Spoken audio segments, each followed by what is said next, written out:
mucha alegría, esta semana empezamos nuestra tercera semana de webinars empresariales. Les digo mucha alegría porque hemos tenido gran acogida del mundo empresarial, ha habido mucha conexión, muchas posibilidades de contrato, porque de eso se trata en estos webinars, poder dar solución a las dificultades que hoy presenta esta coyuntura.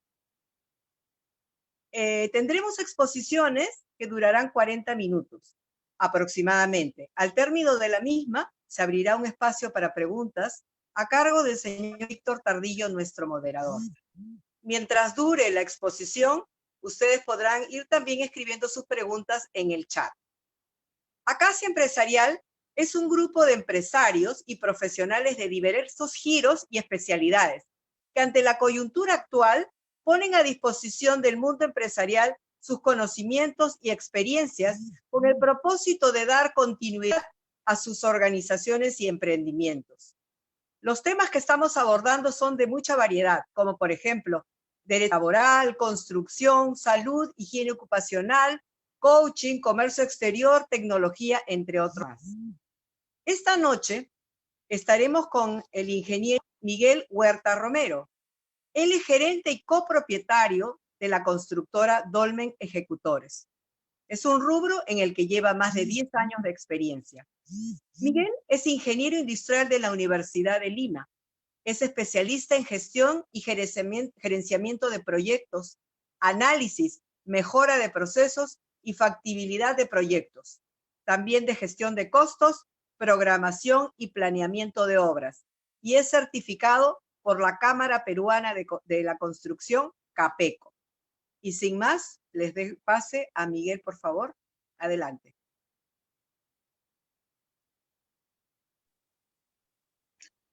Muchas gracias por la presentación, Sonia. Buenos días, soy Miguel Huerta, gerente y copropietario de la constructora Dolmen Ejecutores. En esta oportunidad les hablaré sobre la reactivación y protocolo del sector construcción inmobiliario post-cuarentena. Veamos los temas que tendrá esta exposición. En primer lugar, veremos sobre el estado actual del sector y por qué el Estado busca mejorar estos indicadores. Luego trataremos sobre las propuestas actuales del Estado para la reactivación del sector inmobiliario y construcción. Posteriormente hablaremos sobre las propuestas que se vienen debatiendo para la reactivación del sector y los beneficios que buscará dar el Estado para promover el levantamiento del rubro inmobiliario. Por último, se sabe que en todas las industrias se deberá aplicar los protocolos aprobados por el Ministerio de Salud, y esta es una oportunidad para conocer los protocolos que está presentando uno de los sectores con experiencia en trabajos de alto riesgo, gestión de seguridad y salud en el trabajo, por lo que más adelante comentaremos sobre los protocolos presentados por la Cámara Peruana de Construcción. Para ponernos en contexto de cómo se encontraba el sector inmobiliario antes de la crisis, podemos observar cómo en 2019 el crecimiento de la inversión privada cayó ligeramente. Sin embargo, mantuvo un crecimiento del 4.2%, lo cual fue muy positivo, ya que con esto el sector privado sostuvo el sector, cosa que el público pudo hacer por diversos retrasos en obra. El año pasado se estuvo a punto de alcanzar el récord de colocaciones del crédito Mi Vivienda. En este gráfico se puede observar la pendiente de crecimiento que tenemos desde 2017. Esta se debe al lanzamiento del programa Bono Verde, que es un crédito con muy buena tasa y con esto da facilidades a que los compradores accedan con mucha mayor facilidad. También vemos que Techo Propio alcanzó su récord histórico con más de 53.000 créditos en bonos familiares habitacionales. Aquí podemos observar los créditos del programa Techo Propio de Mi Vivienda y los bonos familiares habitacionales por modalidad, donde se puede observar la construcción en sitio propio con 42.000 créditos otorgados, la adquisición de viviendas nuevas logrando un récord histórico de más de 10.000 créditos colocados y el mejoramiento de viviendas alcanzó un poco más de 300 créditos.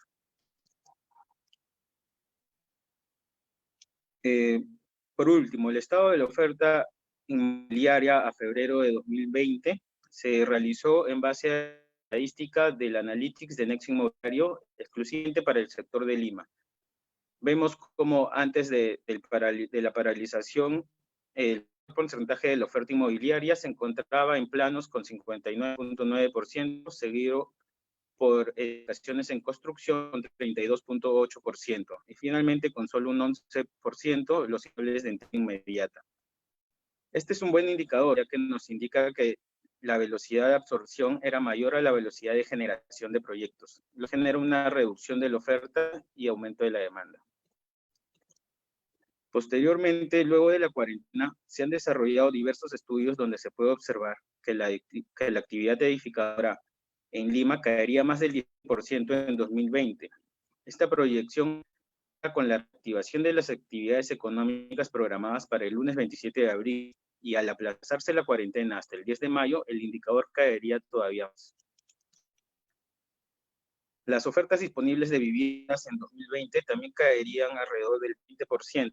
Esto se debe a la extensión de la cuarentena, sumándole que los protocolos se reducirá la productividad en las obras. Con todo esto, la oferta disponible caerá con seguridad más del 20%. La venta de las viviendas en Lima caería alrededor del 17%, es que contamos con las medidas de apoyo del Estado que promuevan la confianza en el sector inmobiliario y no podrían incluso caer más, lo cual sería muy grave para el sector. Antes de conocer las propuestas del Estado para la activación inmobiliaria, es importante conocer dos programas más importantes del Fondo Mi Vivienda y en los cuales se apoyará el Estado para la reactivación del sector. Estos son, en primer lugar, el programa Techo Propio. Este es un programa dirigido a las familias con ingresos familiares mensuales que no excedan el valor de 3.538 soles para el bono de comprar vivienda y 2.627 soles para los bonos de construir o mejorar su vivienda. El beneficio del programa es el bono familiar habitacional, el cual es un subsidio que varía de acuerdo a la modalidad a la que se postule. El bono familiar habitacional antes de la crisis era para comprar su vivienda un bono de 34.000 soles aproximadamente, para construir de 23.000 soles y para mejorar la vivienda de 9.000 soles. Requisitos que se debería tener era conformar un grupo familiar, es decir, un jefe de familia que declara uno o más dependientes, tener un ingreso de máximo 2.627 soles a 3.538, no haber recibido antes el apoyo nacional del Estado, y si quieren comprar una vivienda no debería tener un mueble a nivel nacional. En un lugar tenemos el nuevo crédito Mi Vivienda. Es un crédito hipotecario que te permite comprar cualquier vivienda, construir en terreno propio, etc. Este financiamiento de vivienda te permite comprar viviendas en 60.000 soles y 427.600 soles, en un plazo de pago de 5 a 20 años. Ofrece el bono de buen pagador, que es una ayuda económica no reembolsable que se obtiene al adquirir el nuevo crédito Mi Vivienda. Este bono incrementa tu cuota inicial para obtener un préstamo menor según el rango del valor de la vivienda. Para acceder al crédito, tienes que ser mayor de edad, calificado por una entidad financiera, no tener ningún crédito dependiente de pago, no ser propietario o copropietario de otra vivienda a nivel nacional y tener una cuota mínima del 10% del valor de la vivienda. Estos eran los requisitos de los dos más grandes programas del Fondo Mi Vivienda, con los cuales se buscará reactivar el sector, con propuestas que veremos más adelante. Una de las propuestas es el acceso e incremento del bono familiar habitacional. Una de las medidas más importantes es la exoneración hasta el 31 de diciembre de este año del requisito de tener un ahorro equivalente a la cuota inicial, parte de ella para acceder al bono familiar habitacional, que como vimos era un requisito anteriormente.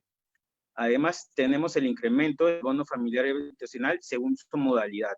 En la modalidad de adquisición de vivienda, estará de 34.000 soles a 7.625 soles, mientras que en la modalidad de construcción en sitio propio pasará de 23.435 soles a 25.800 soles, aumentando de esta manera el bono que favorecerá a las familias del sector. También se realizará la mejora del bono del buen pagador. El Ministerio de Vivienda, Construcción y Saneamiento está evaluando reducir el actual 10% del cuota inicial para la compra de una vivienda en el marco del programa Crédito Mi Vivienda, así como aumentar el bono de buen pagador en beneficio de las familias en esa situación, ya que su capacidad adquisitiva se ha visto afectada considerablemente. En los próximos días debería estar saliendo la resolución ministerial donde nos indiquen las características exactas que tendrá esta mejora del bono del buen pagador. Continuando, pasamos al sector construcción. Acá podemos apreciar que hay una fuerte caída de inversión pública y en el PBI en el 2020. Solo con ver los porcentajes de variación en el segundo trimestre, podemos observar que se está reduciendo hasta el 30% en inversión privada en este trimestre.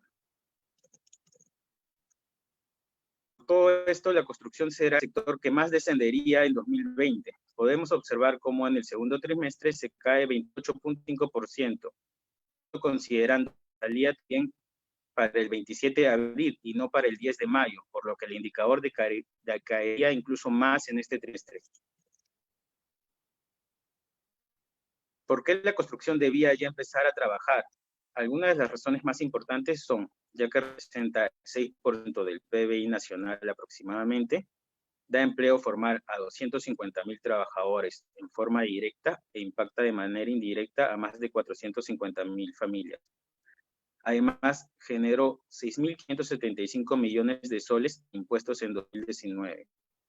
También porque cuenta con más de 4.000 obras públicas por 15 millones paralizadas, igual que 26 millones en inversiones privadas, lo cual con el levantamiento de la cuarentena podríamos reactivar el sector construcción con todo esto.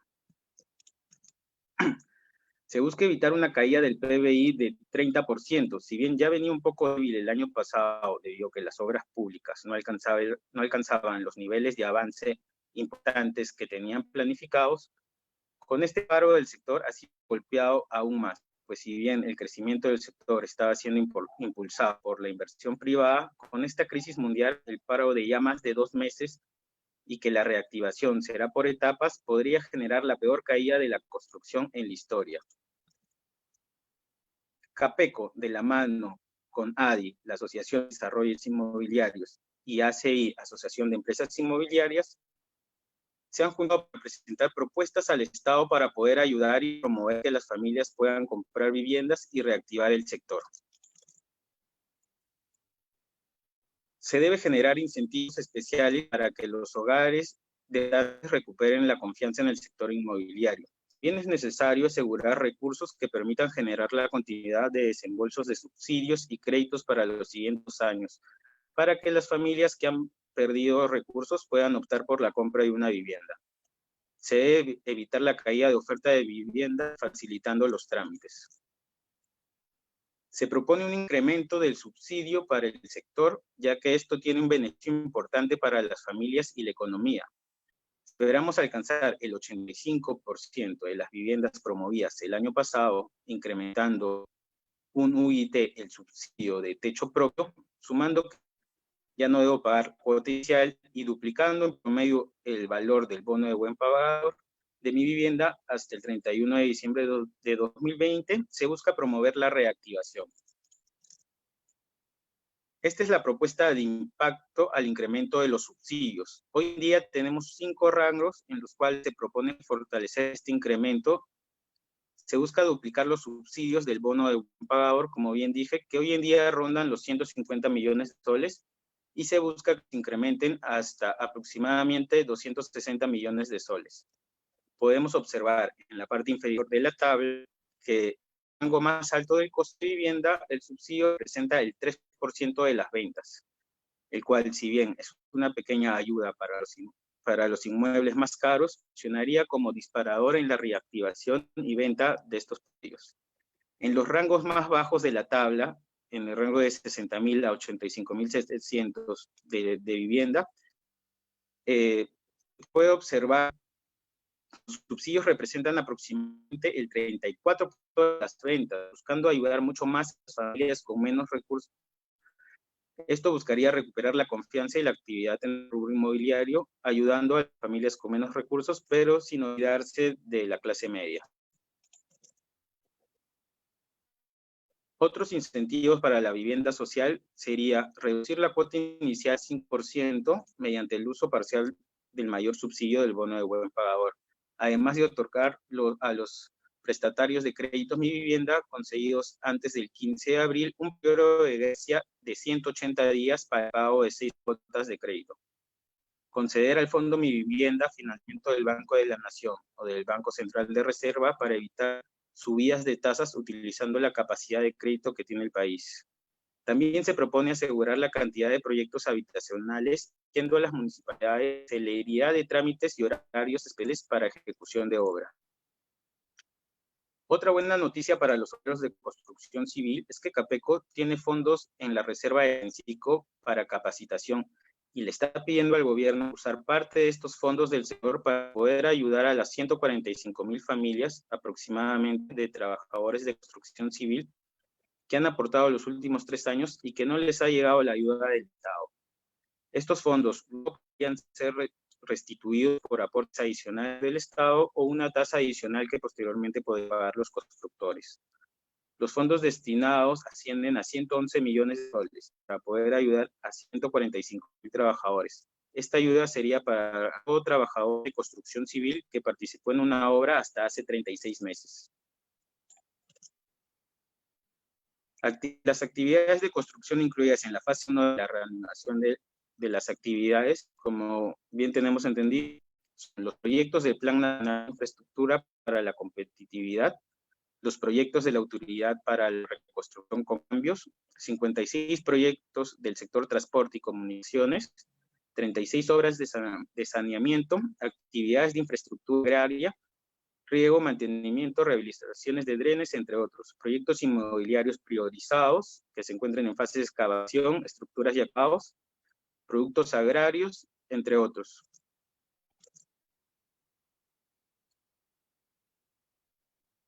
Ahora compartiré los lineamientos y protocolos de prevención y control frente a la propagación del COVID-19 en obra. Estos protocolos han sido propuestos y trabajados por Capeco hace ya varias semanas, revisados y adecuados por la Dirección General de Políticas y Regulación en Construcción y Saneamiento, en coordinación y aprobación por parte del Ministerio de Salud. Estos lineamientos han sido aprobados con la finalidad de contribuir con la prevención de contagio por COVID-19. En la ejecución de obras de construcción en función a la normatividad vigente en materia de la salud de los trabajadores. Aquí tenemos toda la base legal que se usó para desarrollar estos proyectos, estos protocolos. Es importante destacar que estos lineamientos de prevención se desarrollaron y aprobaron incluyendo la resolución ministerial 239-2020 del Ministerio de Salud, que trata sobre los lineamientos de vigencia de la salud de los trabajadores con riesgo de exposición a COVID-19. Estos protocolos son de alcance nacional y de aplicación obligatoria para todos los actores del proceso edificatorio, para el personal que labora en la ejecución de la obra de construcción, así como para todas las personas que por cualquier motivo ingresen a la ejecución de la misma. Además, son aplicables de manera complementaria a la normativa vigente en materia de seguridad y salud del trabajo, así como las disposiciones contenidas en la norma técnica G050. Los presentes lineamientos son aplicables a las obras de construcción de viviendas unifamiliares en zona urbana o rural, en las cuales se deben tomar en cuenta las medidas sanitarias dispuestas por el Ministerio de Salud.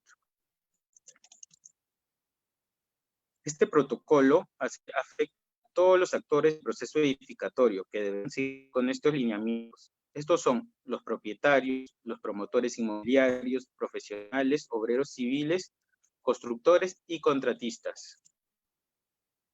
En primer lugar, debemos conocer las responsabilidades que tendrán estos actores del proceso edificatorio. Primero, tendrán que implementar los presentes lineamientos en la ejecución de las obras de construcción del sector público y privado. Deberán elaborar un plan para la vigilancia, prevención control del COVID-19 en el trabajo, que debe ser previamente aprobado por el Comité de Seguridad y Salud en el Trabajo o Supervisor de Seguridad y Salud en el Trabajo, según corresponda. Este debe contener los lineamientos para vigilancia, prevención y control de salud de los trabajadores con riesgos de exposición al COVID-19 y se integra el plan de seguridad y salud en el trabajo.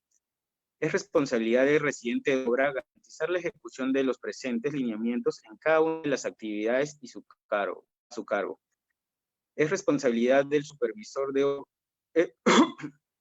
Los presentes lineamientos se aplican en diferentes etapas de la ejecución de la obra: fase de inicio o reinicio de actividades, planificación, fase de ejecución y fase de cierre.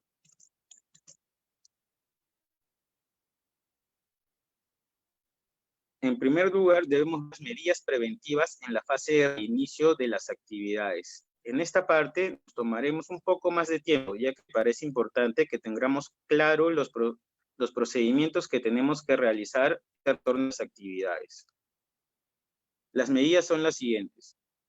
Primero, tenemos que incluir los cambios organizativos que sean necesarios implementar para dar el cumplimiento a las medidas establecidas y aquellas que se considere necesario incorporar en las diferentes fases de la obra. También debemos realizar una evaluación de descarte y el registro de datos de todas las personas al ingreso de la obra. Esta información debe ser puesta a disposición de las autoridades sanitarias y del servicio de prevención correspondiente en caso de contagio. La evaluación de descarte consiste en un control de temperatura corporal y pulsioximetría. También es importante solicitar a cada persona que se incorpore a laborar a la obra a cualquier tipo de trabajo y que firme la ficha de sintomatología COVID-19. Ya este es de carácter declarativo por parte del trabajador. Esta ficha la encontraremos en el anexo 2 de la resolución ministerial 239/2020 del Ministerio de Salud sobre los lineamientos para la vigilancia de la salud de los trabajadores en riesgo de exposición. Otras de las medidas preventivas que tenemos en esta fase de reinicio de las actividades son instalar paneles informativos en varios puntos de la obra con las recomendaciones básicas de prevención de contagio frente al COVID-19 e informar a los trabajadores sobre el contenido del plan debido estar anexo al plan de seguridad y salud en el trabajo. Se debe publicar en la entrada del sitio de la obra de construcción un aviso visible que señale el cumplimiento de la adopción de las medidas contempladas por los presentes lineamientos. También se deben planificar las actividades a fin que durante la jornada laboral el personal pueda mantener la distancia de seguridad de 1,50 m, entrada, salida y durante su permanencia en la obra, y reorganizar en la medida de lo posible el acceso escalonado del personal a la obra. Si el área de las instalaciones no garantiza estas medidas, se deben cambiar turnos de uso de manera que las áreas mantengan un uso máximo del 50% de su aforo. Se debe proveer al personal los productos de higiene necesarios para cumplir las recomendaciones de salubridad individuales, adaptándose a cada actividad concreta. También se deben identificar los grupos etarios y el nivel de riesgo del personal a través de una evaluación médica ocupacional obligatoria. Previo al inicio de cualquier actividad en la obra, el profesional de la salud de la obra realiza evaluaciones médicas diarias al personal con factores de riesgo. También se debe implementar la periodicidad de desinfección en cada uno de los ambientes de la obra, teniendo especial cuidado con baños, vestuarios y comedores. También se está buscando implementar un servicio de traslado del personal hasta la obra y de a puntos cercanos a sus domicilios para evitar la exposición del personal en los servicios de transporte público. Se busca brindar también el servicio de alimentación a su personal, lo cual el empleador debe contratar a un proveedor que cumpla con las medidas sanitarias adecuadas a la emergencia a fin de evitar la salida o exposición del personal a la hora del almuerzo. A continuación, tenemos medidas preventivas en la fase de ejecución y cierre de la obra. Se establecen 4 zonas de control de la obra, como bien podemos observar en el gráfico. En primer lugar, tenemos el control previo. Se debe identificar al personal con factores de riesgo a través de una evaluación médica y brindarles un tratamiento diferenciado. Se debe comprobar la ausencia de sintomatología COVID-19 y contactos previos de primer grado en la evaluación de descarte por medio del control de temperatura corporal y pulsioximetría. Disponer de un termómetro láser o infrarrojo que permite medir la temperatura corporal de cada trabajador. Se debe realizar el control de temperatura previo a la entrada de la instalación y al finalizar la jornada laboral, el cual debe ser menor a 38 grados centígrados. También se debe organizar el acceso a la obra y la entrada a los vestuarios de manera escalonada. En segundo lugar, tenemos ya el control de desinfección. Implementar una zona de desinfección en la obra equipada adecuadamente. La zona debe estar dotada de agua, jabón, solución recomendada, que permitan cumplir esa función y validadas por la autoridad competente. Posteriormente pasaríamos al control de vestuarios. En este control se debe facilitar las mascarillas que cumplan como mínimo con las especificaciones técnicas indicadas en la resolución ministerial 135-2020 del Ministerio de Salud, y guantes de látex a todo el personal, los cuales deben renovarse periódicamente. Se debe limitar también el ingreso de vestuarios, baños, duchas a grupos dependiendo el tamaño del área destinada para dichos efectos. En cuanto a la zona de trabajo, se tienen los siguientes lineamientos. Se debe mantener la renovación de aire suficiente en los espacios de trabajo cerrado o ambiente de ventilación limitada. Se debe también realizar la limpieza y desinfección diaria de las herramientas de trabajo, equipos y materiales que sean de uso compartido. Garantizar el stock y la reposición oportuna de los productos de limpieza es indispensable. También se deben de desinfectar al final de cada jornada en profundidad las áreas comunes, como mesas, interruptores, mandos, tiradores, entre otros, que son de contacto público. La responsabilidad del personal es muy importante, ya que para poder vencer esta pandemia es necesario una colaboración conjunta tanto de empleados como empleadores, por lo cual también hay lineamientos que se le pide al personal que cumpla. Por ejemplo, el personal no debe acudir al centro laboral u obra de construcción al presentar los factores de riesgo y signos de alarmas para COVID-19 establecidos en el documento técnico Prevención, Diagnóstico y Tratamiento de Personas Afectadas por COVID-19. Se debe mantener la distancia de seguridad de 1,50 m entre las personas que se encuentran en la obra en caso de las actividades que ineludiblemente deben realizarse de manera conjunta, debe procederse con la desinfección completa de cada persona antes de iniciar la tarea y realizarse el seguimiento respectivo. Esto ya debe estar incluido en la planificación de seguridad y salud en el trabajo con los nuevos lineamientos. También se debe desinfectar sus equipos de protección personal de manera regular, como mínimo una vez por jornada, con alcohol, agua y jabón. El personal de la obra no puede salir durante el horario de trabajo, salvo en situaciones excepcionales, y ellos tienen que estar muy conscientes de ello. Por último, y para no alargarme más, tenemos las medidas de protección del personal con síntomas de contagio al ser implementadas. Estas son muy importantes, ya que nos dicen cómo deberíamos actuar en caso de que alguien presente síntomas o ya sean detectados. En primer lugar, debemos de verificar si el personal presenta alguno de los síntomas de contagio. De presentar estos, debe ser manejado como caso sospechoso y seguirá los pasos señalados en el plan y en la resolución ministerial 193 del Ministerio de Salud. Luego de esto, se debe proceder a la limpieza y desinfección de las superficies con las que ha podido estar en contacto el caso en posible contaminación.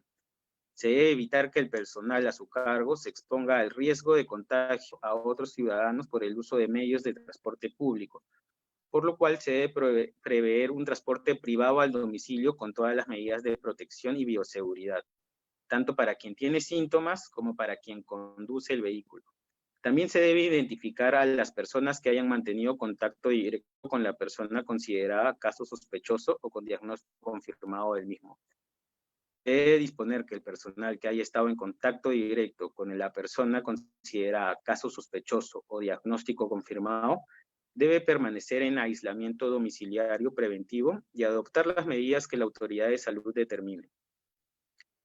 Por último, se debe disponer de confirmarse, claro, algún caso positivo de COVID-19, paralizar inmediatamente la obra y comunicar a la autoridad de salud competente, en tanto se procede a la desinfección de todas las áreas en donde haya estado la persona en las últimas 72 horas, así como de los materiales con los que estuvo en contacto el trabajador. En conclusión, es muy importante conocer la ayuda que el Estado propondrá, ya que podría ser una oportunidad para adquirir un inmueble con la ayuda de estos nuevos bonos en una época donde muy posiblemente el costo de los inmuebles también caiga considerablemente. Además, espero que los protocolos y lineamientos elaborados por CAPECO, revisados y aprobados por el Ministerio de Vivienda, también les puedan servir como referencia en sus actividades. Muchas gracias por su atención. Soy Miguel Huerta, gerente de la constructora Dolmen Ejecutores. En caso quieran realizar un proyecto inmobiliario o hacer una remodelación de su planta, oficina o centro de labores para poder cumplir con los lineamientos dados por el Ministerio de Salud, quedo pendiente de las preguntas que tengan sobre los temas tratados. Gracias. Excelente, Miguel. Te agradezco mucho la participación. Bastante claro y instructivo todos los lineamientos que debe seguir el sector construcción para volver a sus actividades habituales. A toda la audiencia les solicito por favor que a través del chat del Zoom puedan poner sus preguntas o consultas que quieran realizarle a Miguel Huerta. También esta invitación la hago extensiva a los amigos que están viéndonos a través del Facebook Live. Empezamos, Miguel, empezamos con las primeras preguntas que tengo para ti. La primera pregunta que quiero lanzarte es...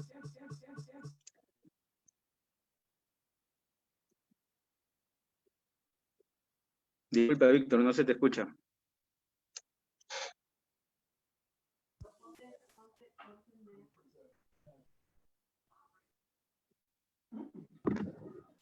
Hola.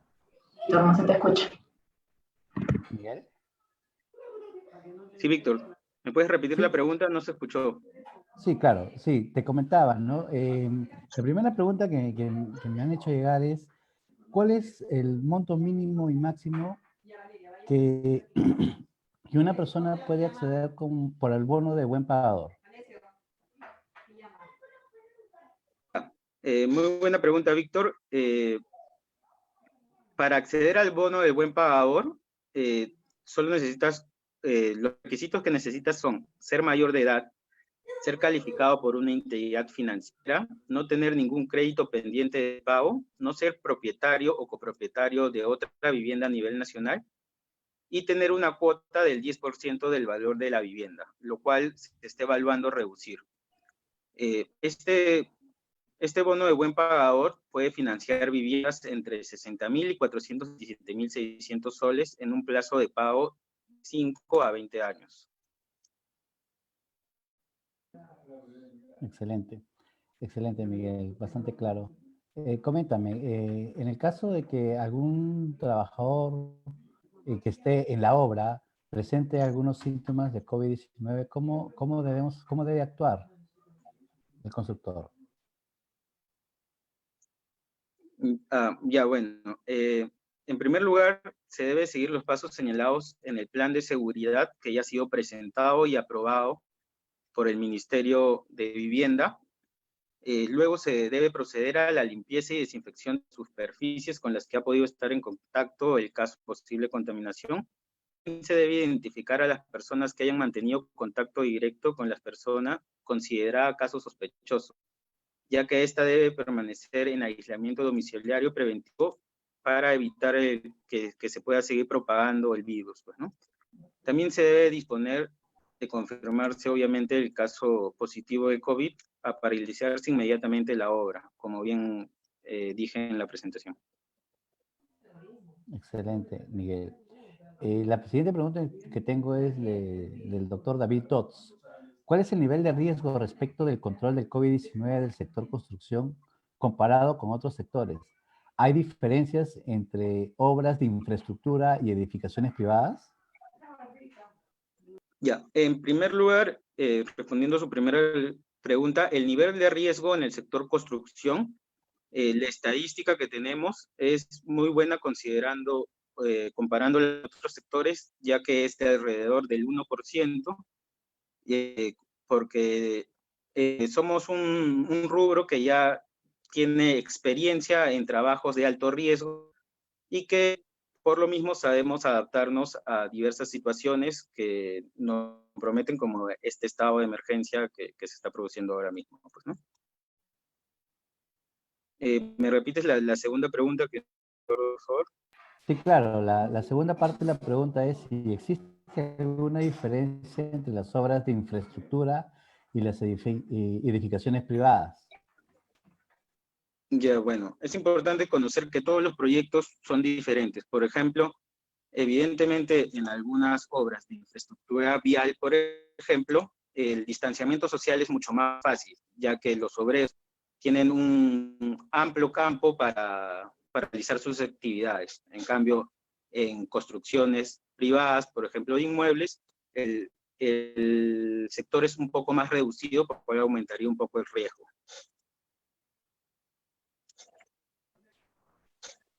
Bueno, y ese es el motivo por el cual primero empezamos con la liberación de la parte de infraestructura y todavía no con las edificaciones privadas, ¿correcto?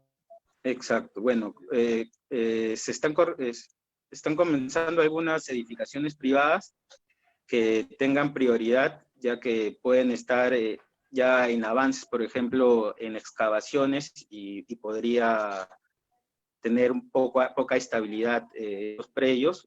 Esos son de carácter de urgencia y se están priorizando para que también puedan iniciar las labores cuanto antes, pues, ¿no? Excelente, Miguel. Muchas gracias. La siguiente pregunta que tengo es de el señor Rómulo Lastreto. ¿Se debe realizar la prueba serológica de manera obligatoria para el personal de acuerdo a la resolución ministerial 239?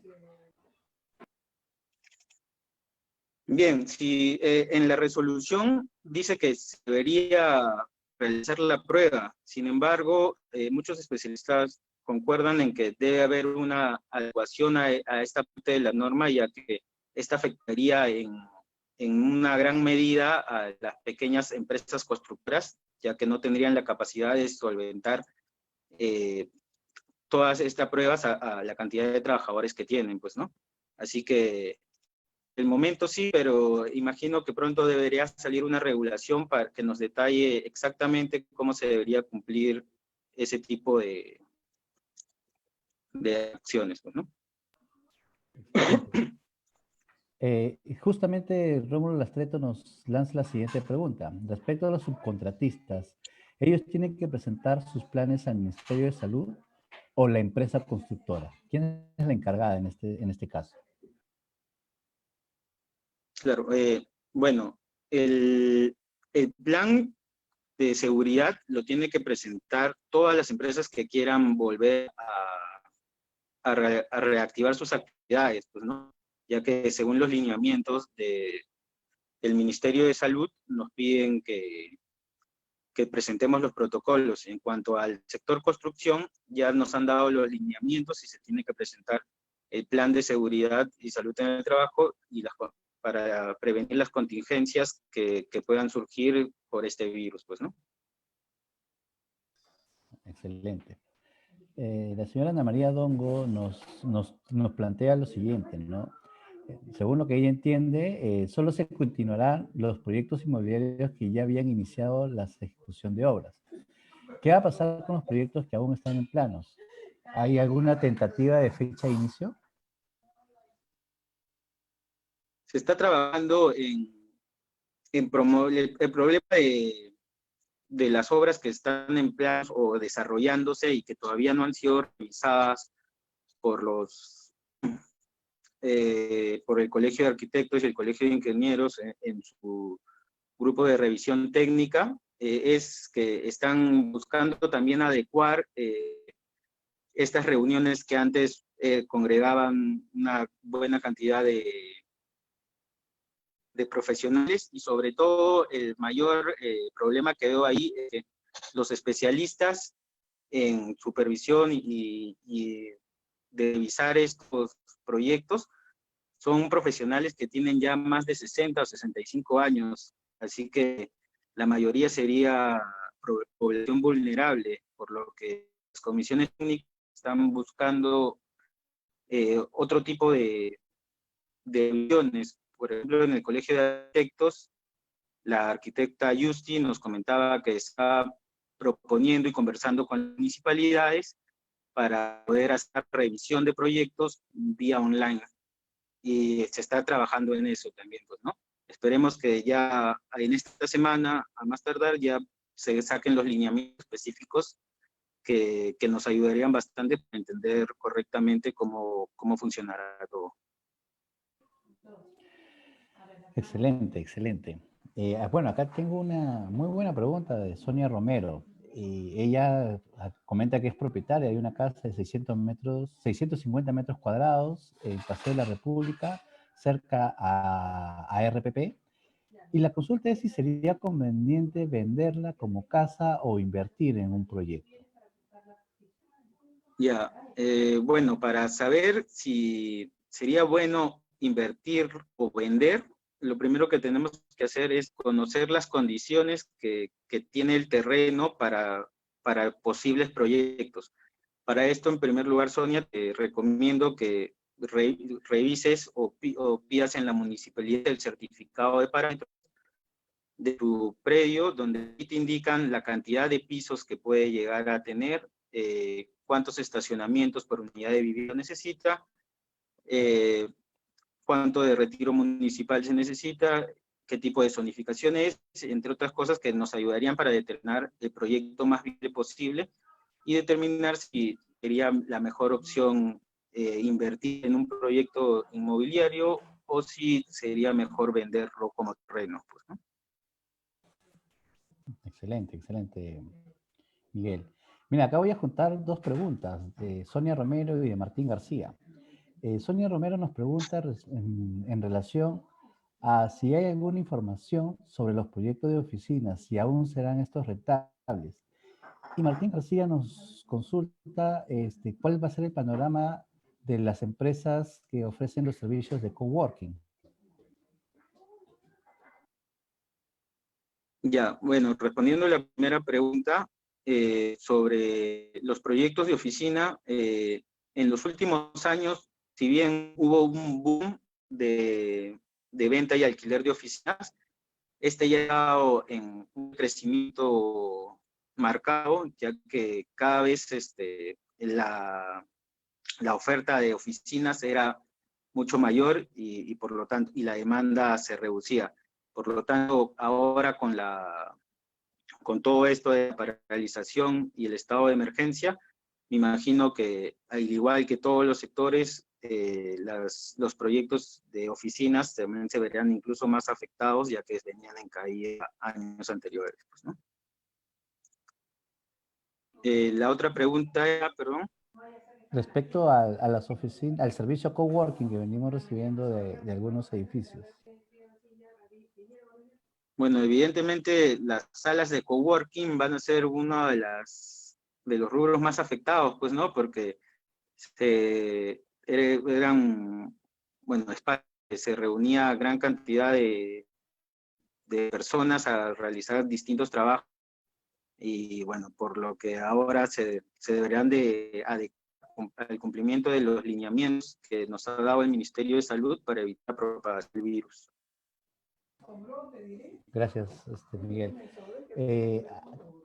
Sonia Romero también nos pide hacer una precisión respecto a los temas de inversión. Te leo textualmente la pregunta. ¿Es pertinente, oportuno o prudente invertir en construir o en adquirir un inmueble? De ser positiva, invertir en su vivienda u oficina. ¿Qué es lo que tú recomiendas? Bueno, referente a construir o adquirir depende mucho. Por ejemplo, si yo tengo un terreno que esté en una buena ubicación y y tiene todos los parámetros para poder hacer un proyecto que sea muy rentable, evidentemente sería bueno construir. En cambio, si yo quisiera, bueno, en estos momentos, el estado de emergencia, la asociación inmobiliaria nos dice que los mismos terrenos van a decaer un porcentaje considerable, de alrededor del 10%, por lo cual yo creo que sería una buena oportunidad, si tenemos algún dinero ahorrado, para invertir en comprar terrenos, ya que, si, como bien les dije, va a caer un poco estos precios, además de que el Estado va a mover distintos bonos para reactivar el sector, donde se podría, si bien primero comprar, luego posteriormente invertir, o esperar que el mismo terreno vuelva a subir luego de cierto tiempo, pues, ¿no? Bien, Miguel, muchas gracias. La siguiente pregunta que tengo es de Bill Segovia. Nos consulta, ¿quién aprueba el plan para la vigilancia, prevención y control del COVID-19 en el trabajo? Entiendo que se deberá cargar en el portal de SysCovic, aún no habilitado, para alguien lo revise y apruebe. ¿Quién debería hacerlo?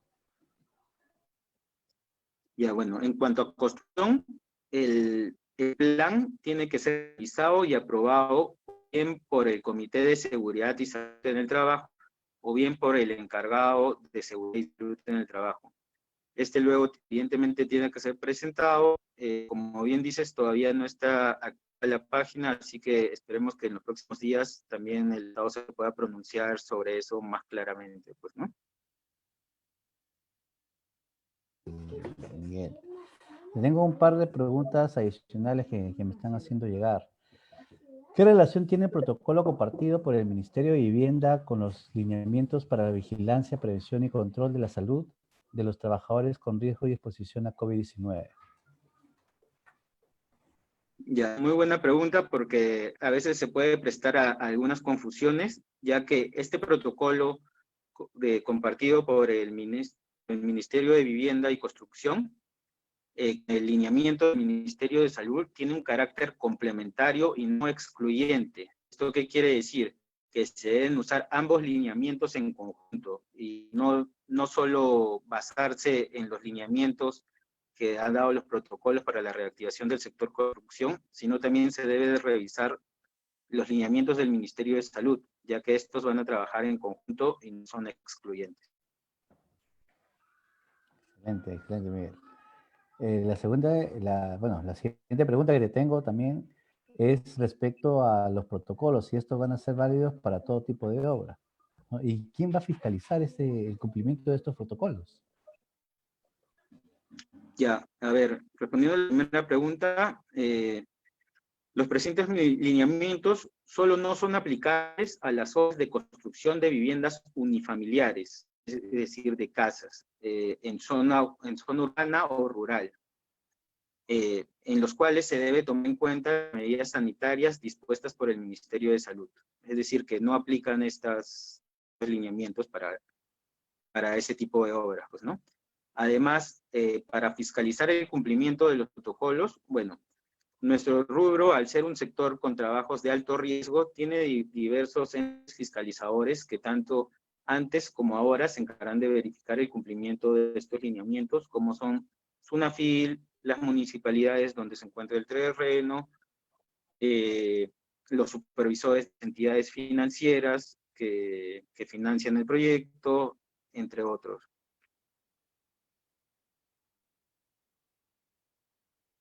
Te agradezco mucho, Miguel. En realidad, leo los comentarios que aparecen en los chats.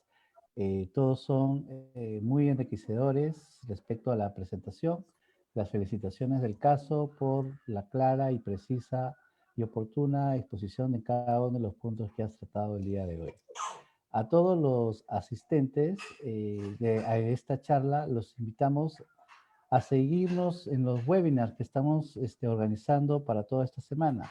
El día de mañana tendremos a las 7:30 de la noche por este mismo link y con la misma contraseña la participación del señor Alejandro Arcila. Su título es en sus marcas, listos, ya.